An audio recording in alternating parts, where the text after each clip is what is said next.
I've spent my life stuck in the past. I run a history show, and so it basically goes without saying. And this is unbelievably nerdy, but it's still true.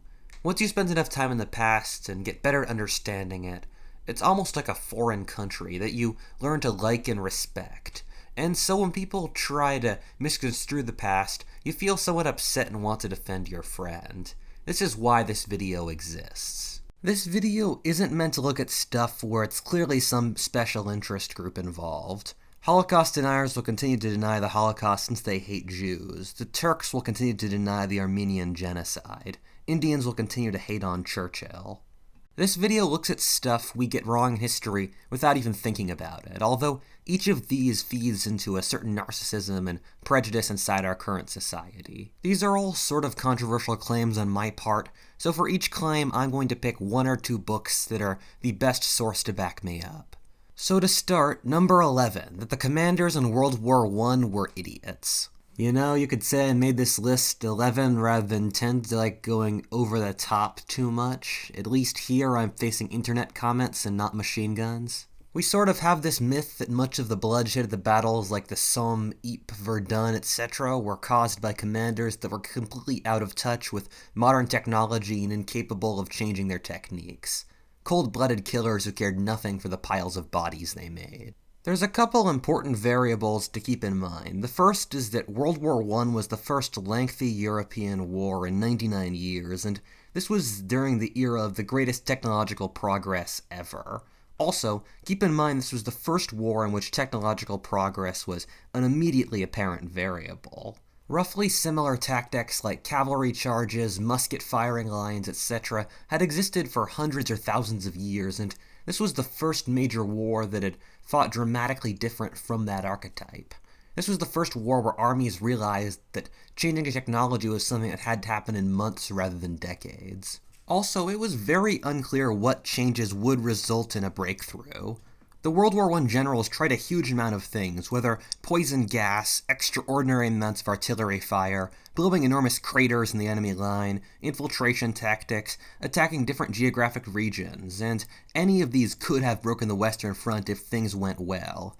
No one knew the tank was the thing that would finally end trench warfare. A big issue was that radio was not advanced enough for an army of this era to coordinate offensives in the large regions that were being fought over, and the machine gun and barbed wire made the defensive unbelievably powerful. People often criticize leaders of this era for not ending the war with a peace before all the death, but this ignores the ugly truth the populations involved were unbelievably bloodthirsty. The start of the war was greeted with joy and excitement, while the massive casualties are seen as a justification for the war, since national honor demanded revenge and the burning of the enemy capital as retribution for your son's death. Any government that made a peace before the end would have collapsed, either due to losing the election or revolution. Number 10. Oriental Despotism.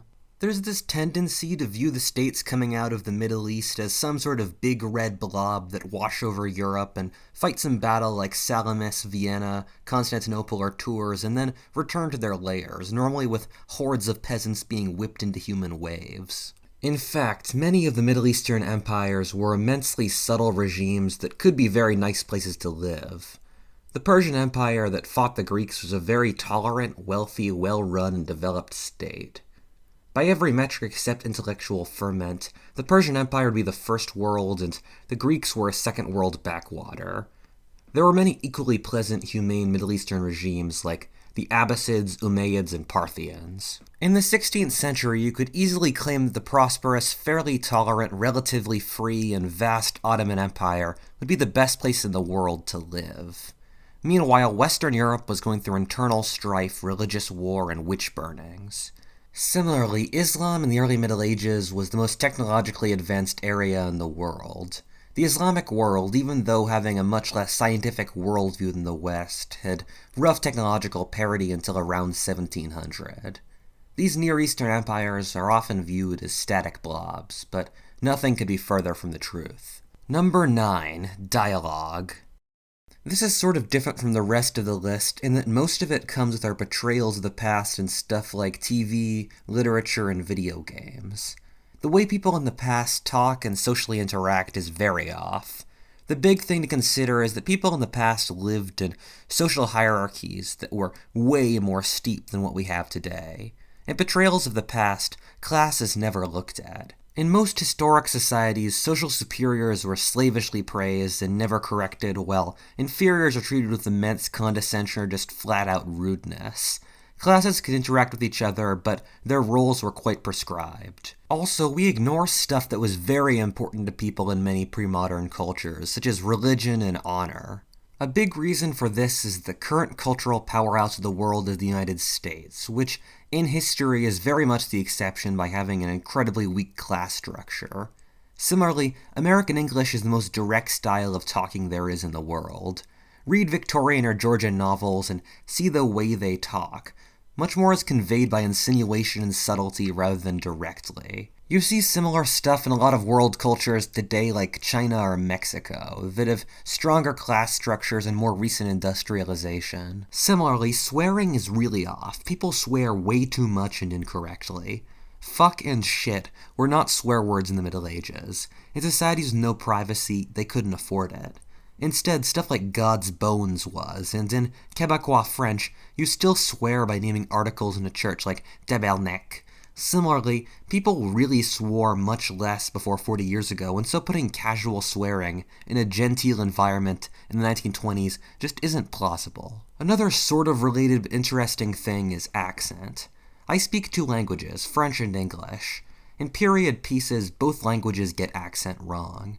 Before the 19th century, British English had a hard R and sounded like a combination of a pirate and an American accent, but for the royalty and nobility, more like a southern plantation accent.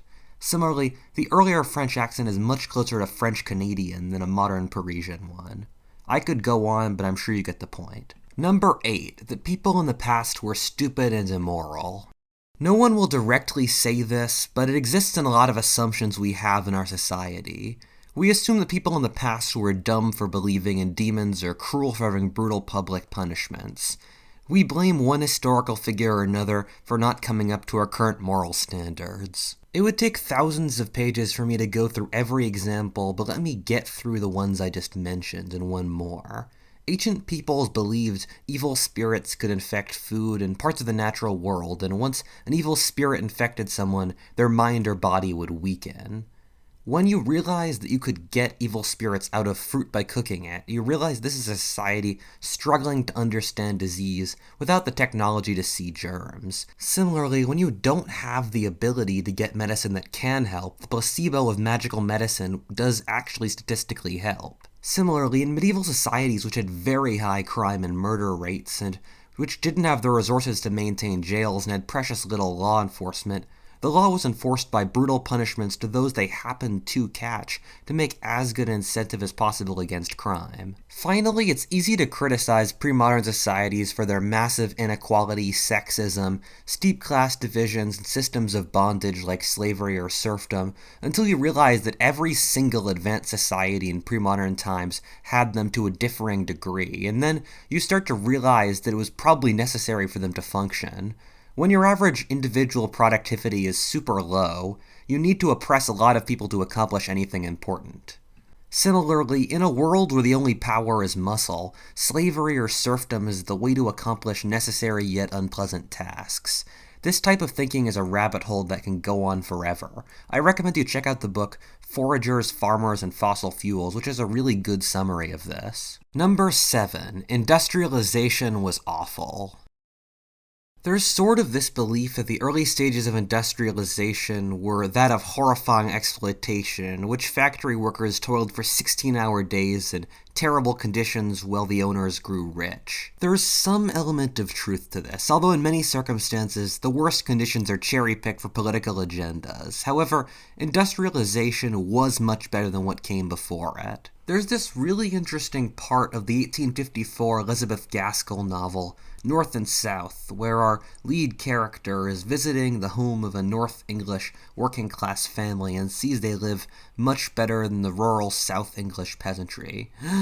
Being able to eat meat every day and having good furniture while only working 10-hour days. It's similar to China, where people will literally illegally migrate to the big cities in order to work 12-hour days and terrible housing just to get away from the fields. We tend to glorify traditional agriculture, but it's really horrifyingly bad. People work themselves from sunup till sundown until their backs break, while worrying about putting food on the table with each harvest. This is why wherever industrialization has occurred, people have fled en masse to the cities to work in the factories. However, on the other hand, a big factor people tend to miss out in industrialization is the psychological stress.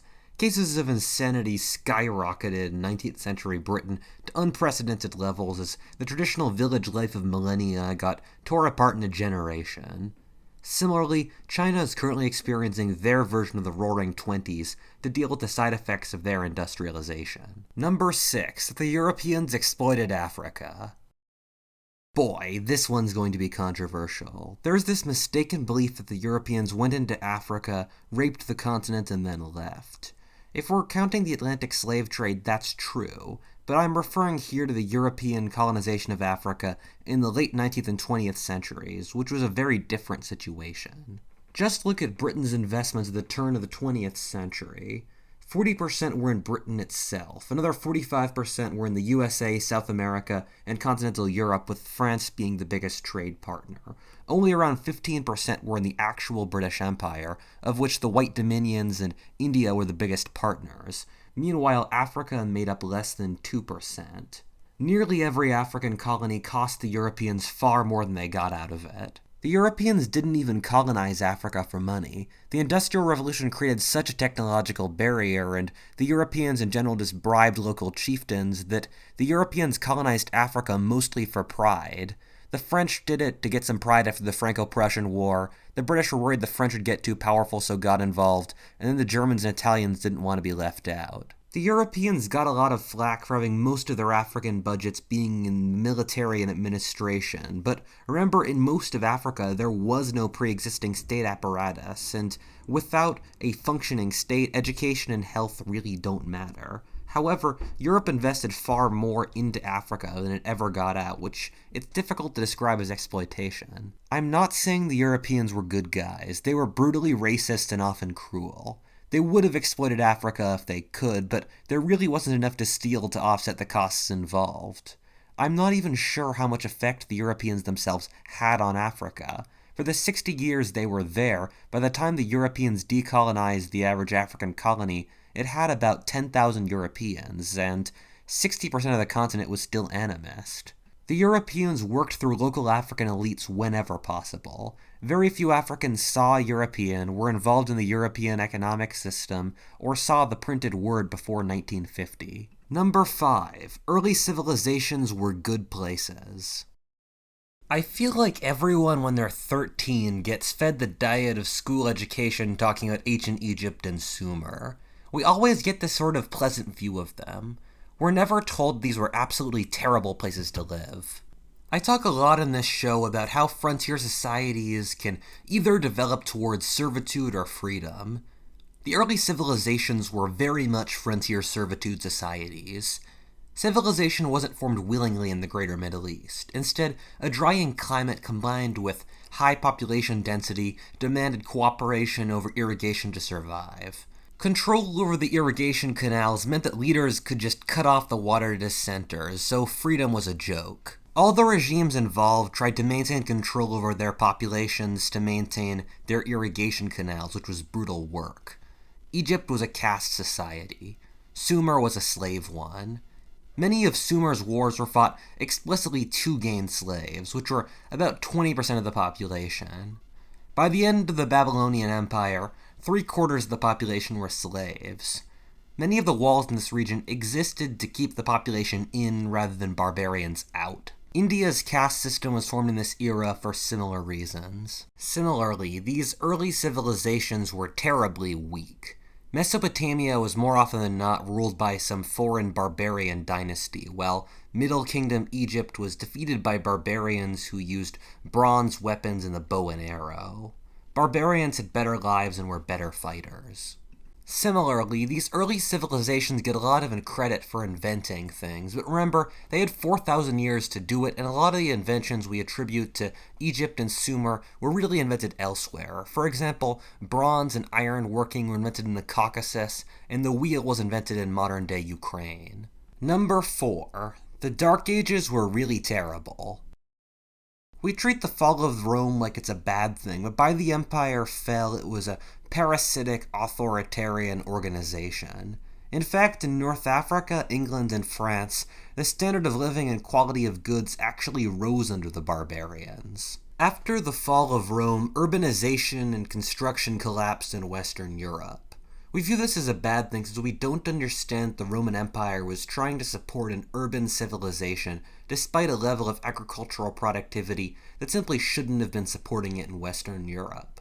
So when Rome stopped making the administrative and social incentives for cities, they just went away. This was actually better for the average peasant who stopped having an absentee landlord to tell them what to do and take taxes. The healthiest and tallest people, alongside probably the freest in Europe between the birth of Christ and the Industrial Revolution, were in the centuries after the fall of Rome.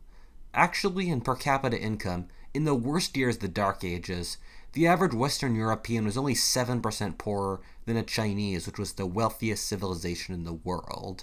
However, the good plows that could till Northern Europe's soil were not invented yet, so the population density inside Western Europe was tiny. So for individuals it was pretty good, but the collective European civilization did not progress much. Number 3. The Middle Ages were primitive. People confuse the Dark Ages and Middle Ages a lot, which is just dumb. In the Dark Ages around 700, Europe was a backwater. Well, by the time we hit the Black Death in 1336, Europe might have been the most developed area in the world. In the Dark Ages, Europe was making wooden huts. In the Middle Ages, Gothic cathedrals. We have a very biased view of the Middle Ages, viewing it as some horrifying primitive shithole. Let me just list some surprisingly modern things that existed in the Middle Ages.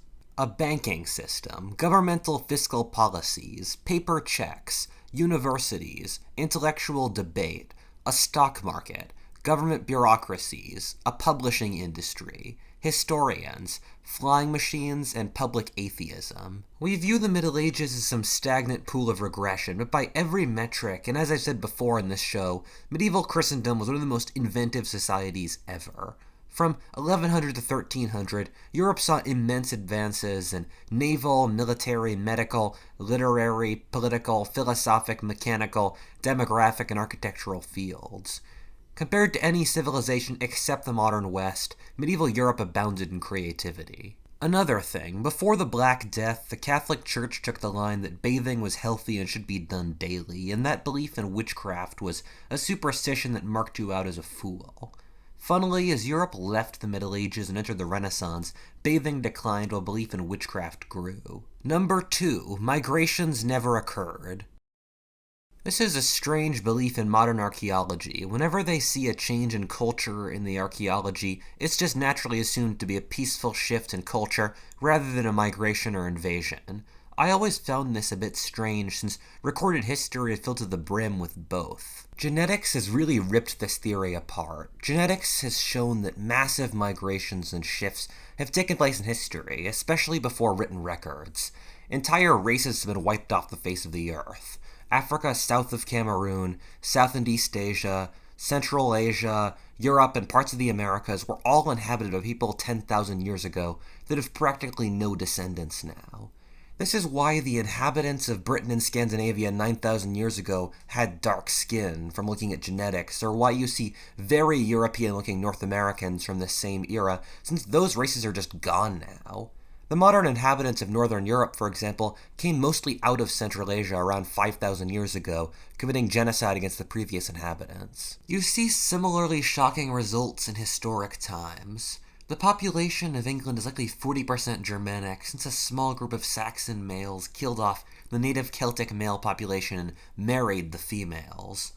Similarly few of the indigenous inhabitants of the Balkans or Eastern Europe were left after the Slavs arrived. It gets even crazier the further you go back into history, where it suggests that humans aren't even entirely from Africa, having moved several times between Africa and Asia, while at least 2 whole new human species have been discovered just due to evidence of them breeding with us in our genomes. Number 1. The Native Americans were hippies. There's this misconception that the Native Americans were inherently peaceful and in tune with nature. This is wrong on practically every level. Furthermore, there's this belief that native warfare was mostly ceremonial, which is wrong again. Firstly, on the war section, native peoples killed each other like any other group, and actually had much higher deaths in war as a percent of the population than any European nation. The Iroquois committed genocide against the entire upper Midwest, depopulating a region stretching from Pennsylvania to Missouri. Archaeology suggests the urban Mississippians were fighting a losing war against the tribes of the Great Plains in the late Middle Ages, with evidence of burned cities and massacres. The Aztecs institutionalized wars with their subject states just to collect captives for the 2 million they sacrificed for their gods. Something else people often forget is that even in what would become the United States, the Native Americans weren't all forest tribes. You had some very developed urban societies. On the environmental front, the natives were actually worse than the Europeans, since the Europeans could rely on a wider range of crops and animals that prevented the land from being overused. Both the Aztec and Inca empires were facing environmental degradation to a certain degree. The American southwestern mountains used to be covered in trees, but the local Pueblo peoples deforested them. In the eastern United States, the natives purposely manipulated and burned the environment to make it as fertile as possible. I'm not trying to justify the European colonization here, but I want to make clear that the Native Americans were people like any other, subject to the same flaws and good traits as anyone else, not in some special moral category. Well, that's it. If you enjoyed that video, please like, comment, subscribe, or stay tuned for more content. Or alternatively, check me out on Patreon, where I've got the first 4 chapters of my history of the world, as well as all sorts of cool maps, or check me out on Twitter. As always, thank you so much for watching and have a great day.